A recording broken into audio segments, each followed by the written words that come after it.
Let me see what you think about what does SC have to do to win? Because I'm gonna tell you what I think we got to do. Go ahead, please. Yeah. It'll be really quick. Listen, be ourselves. Go ahead. I'll pass it to you now. All we got to do is be SC. Come on. Okay, so I mean, not being cliche about it, but like you said, they'll be themselves. I think that for South Carolina to win this game handily, as many are expecting, they're going to hold on one second. They're going to run. Yeah, they're going to run. Hold on one second. I lost my spot. Yeah, they're going to run. I don't know. And I don't know if it's going to be no blowout.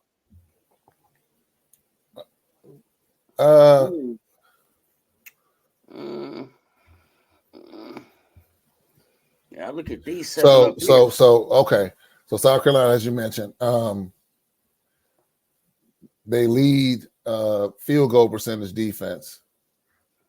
They're holding their opponents only 29% shooting. So clearly that's one of the things that they'll have to do. And then also they lead the nation in scoring defense. That's the part where if you've watched any South Carolina game, literally, like I said, if you go get some snacks or something like that, you can come back and they'll be up 15, 20 points. And it's because of the way they wreak so much havoc on the defensive end of the ball. But it's very few teams in women's. Well, let me just say this. There's very few teams in basketball, period, that score as fast as South Carolina when they're transitioning from defense. Like I said, it's almost like a blur. It looks like it's 7 of them out there. They move that fast. They move that efficient. And if you notice, there's not a whole lot of dribbling on their fast breaks either. When they that defense, Dawn has them in their lanes, 1, 2, 3 passes, somebody's at the rim scoring. So they'll have to do that. Like you mentioned, I mean, it's very unlikely that South Carolina is not going to come out with a lot of firepower on offense. I mean, they're going to camp out at that 3-point line, and they're going to make LSU defend that 3-point line. And then here's another thing too. They have the speed advantage.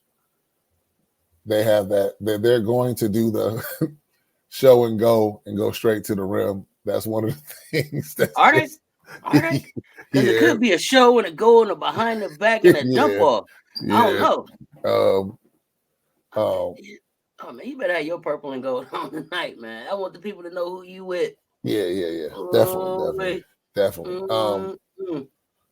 And you mentioned Cardoso. Now, yeah, I keep Cardoso has to stay out of foul trouble for SC to win handily. Now, let me say this. I got to get credit where credit is due. If Cardoso does get in foul trouble, SC still has a full capability of winning this game, even if she's in limited minutes, okay? Because they'll just quickly transition from, okay, that option is gone, we'll run more, which on paper, it plays to LSU's strength, which is running. But if you watch any of the Gamecocks games, they want to run, which is, Listen, that chemistry between Fuwali and Watkins, something else. Yeah. So now I'm going to tell you this also. South Carolina has to rebound the ball. They cannot allow LSU to get those offensive rebounds down low. A lot of LSU's games have heavily relied on second and third chance points for that matter. They pack it in down there. So South Carolina, one thing about South Carolina is everybody on their team rebounds. That's something that I noticed. Their guards will go down there and they'll rebound because they have some taller guards. So SC has to rebound the ball. Now, does it have to be an extraordinary difference? I mean, in the numbers, no, but they cannot allow those offensive putbacks, because of that, again, that does two things. One, it slows the game down, and it also could make South Carolina prone to some foul trouble. That's one of the things that LSU is very, very good at. They'll get you down in that paint, make it ugly, pack it in. Off multiple offensive rebounds. South Carolina has to rebound that ball. The obvious one, as we mentioned, as far as offense, they have to hit their threes. If this was a game relying on down low play, I think advantage LSU. But South Carolina, and here's the difference too. They have to hit that mid-range shot. There's not a lot of players in women's college basketball to hit the mid-range as consistently as South Carolina. They have to keep doing that. They got a couple players that hit that mid-range pretty easy. And then you mentioned the obvious, like Fuwali. Let Fuwali be Fuwali. I think she's going to come on. I think she's going to have an early appearance in this game because, look, the crowd is going to will LSU to at least keep it close early. Okay? The crowd's going to be off the chart. I think Fuwali's going to come in and do something electrifying to kind of get them going. But y'all better watch. Y'all better watch out for Chloe kids. Now, y'all better watch out. Did I not showcase her early on in our shows? And I said she was a key. Don't try to still be our friend now. No, you are at LSU. You at LSU Tigers. Are you? You at LSU? I am. You're LSU Lady Tiger. Don't do that. Talent. I am unbiased. I like Chloe Kitts, and I said at the beginning of the season, Chloe Kitts is going to be the key. One of the keys to South Carolina, because you have to have those other players. Now, I'm not disrespecting her by saying she's an other. I'm just saying she's not featured in the offense, but she's a very, very skilled forward, and she can really play. And yeah, so Chloe Kitts tougher than folks give her credit for. She is. So, yeah, And I'm South Carolina's friend. Hey, I don't want that. I don't want your South Carolina mob in our lives to jump on me. Ain't nothing else. Ain't nothing left to do but throw the ball up now. Ain't nothing left to do but throw the ball up. So here's the thing. So look. Yeah, what's happening? South Carolina's close games were close because of what? Close by South Carolina standards. Utah played them tough. Who else played them tough? UNC played them tough. Mm-hmm. I just think sheer will of those teams. We get people's best. We number Wasn't one. It guard play? Guards kind of had out of body experiences against them. Like almost no disrespect to them. Some of them shots going to the rims with your eyes closed. A lot of those shots went in. People rise to the occasion when you feel threatened. So I'm not gonna say lucky shots or like that. They may have played us tough. I'm not remembering anybody that just stood out. I would probably have to go back and look at highlights, but we can get out. We can get out to a slow start sometimes. We don't want that.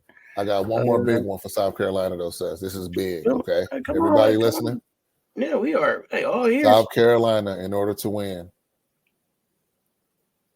have tunnel vision. There's going to be some calls that are going to be egregious against your team.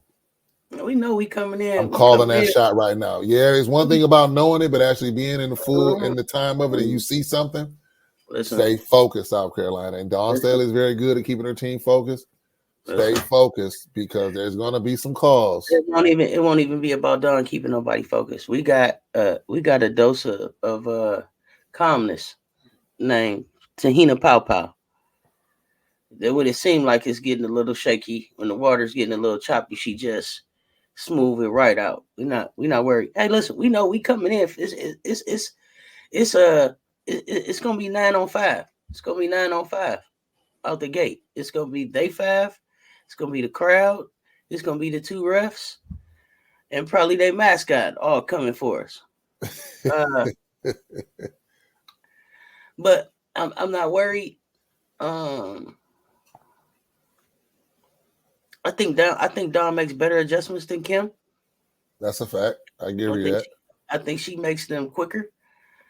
I think she has her teams better prepared. So I'm not worried. I think Don runs practice like Bill Belichick, and we've been through every possible scenario that you could see. And there is something that we've been preparing to do all season. And I think all of these games leading up to this has just been about we gonna show them when we get to LSU because we don't play when we get down there. Yeah, it'll be hostile, but we've been there before, and that's the other thing. We played at LSU last year. Mm-hmm. We got players that was there last year that remember that win we put on them. Mm-hmm. We got a streak going against them. Mm-hmm. Well, and then too. Let me say this. Yes. Yeah, Leah Boston was in the building last night. So my Gamecocks is coming to town. We not scared. We not scared.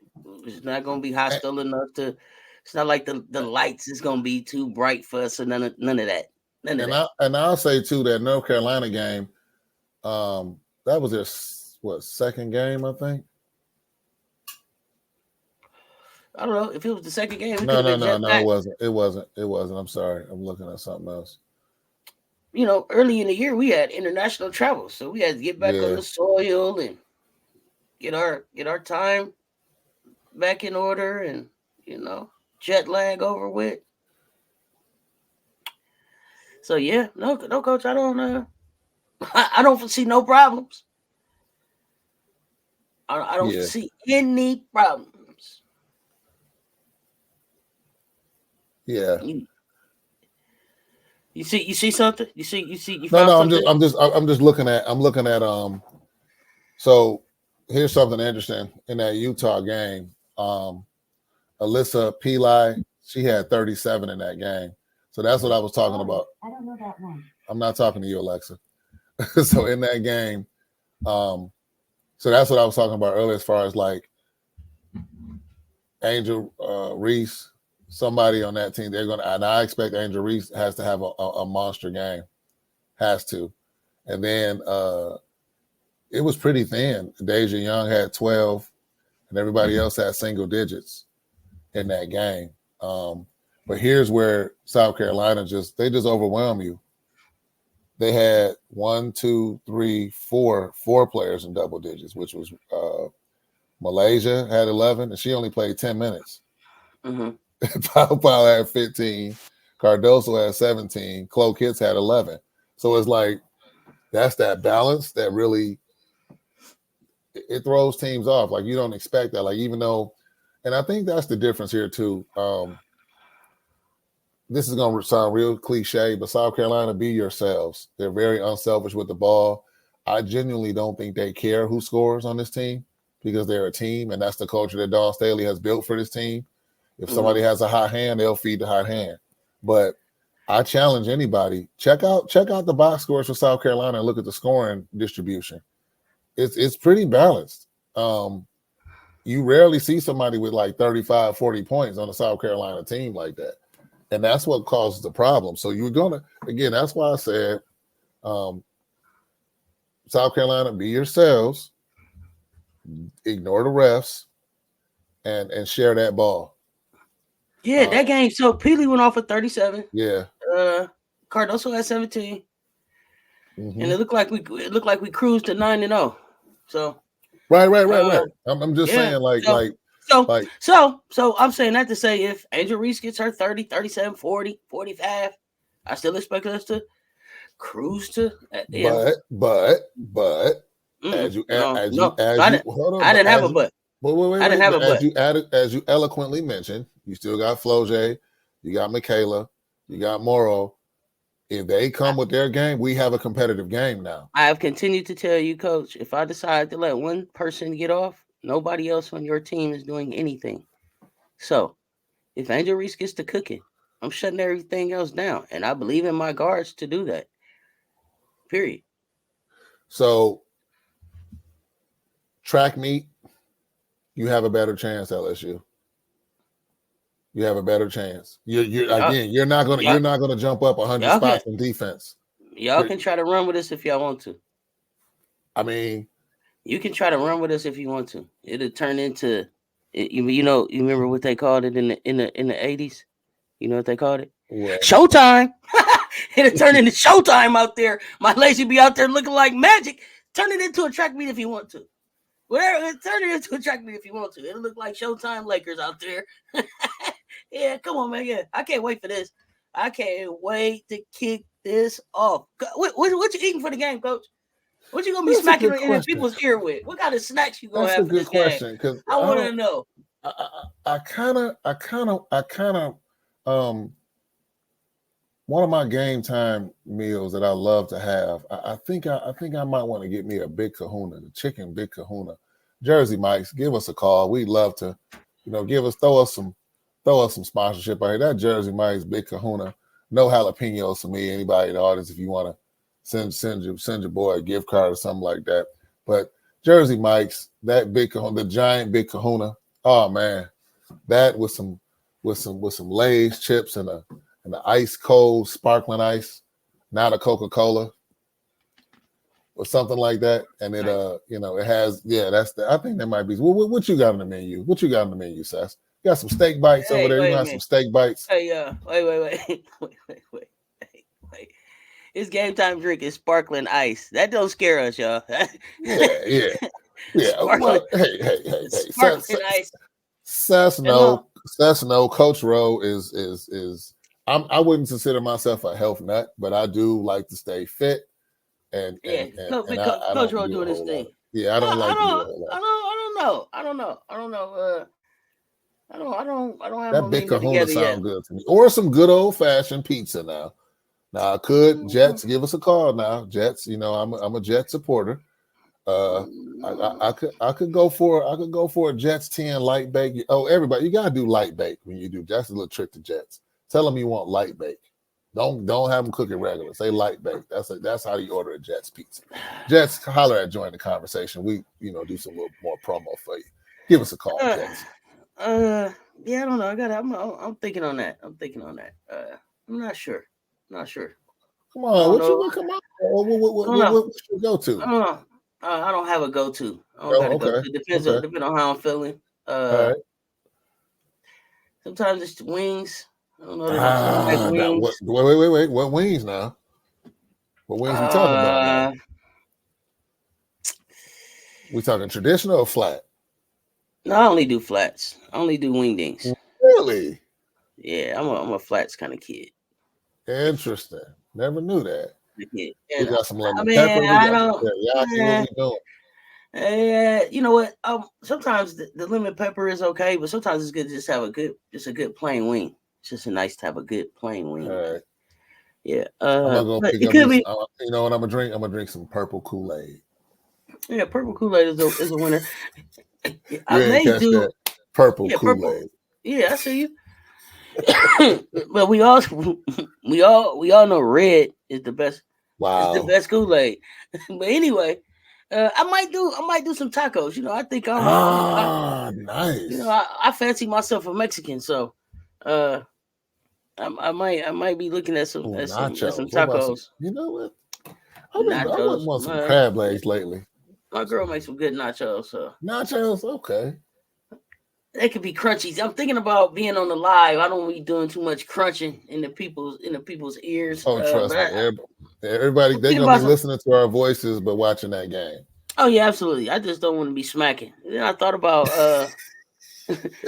some popcorn or something. I don't know. I may eat before the game. I may be so amped up that I don't want to eat until after the game. Sometimes I don't necessarily eat during the game all the time because I'm usually yelling and cussing and fussing at the TV. So I'll be knocking stuff over and spilling stuff. So hey, even though I want LSU to take this, what did you think about LSU being ranked number 9? I didn't ask you this before. After their couple losses, that's about where they should be. I don't think that they should be up any higher, but I don't see any teams that should really be ranked higher than them either. Where they at?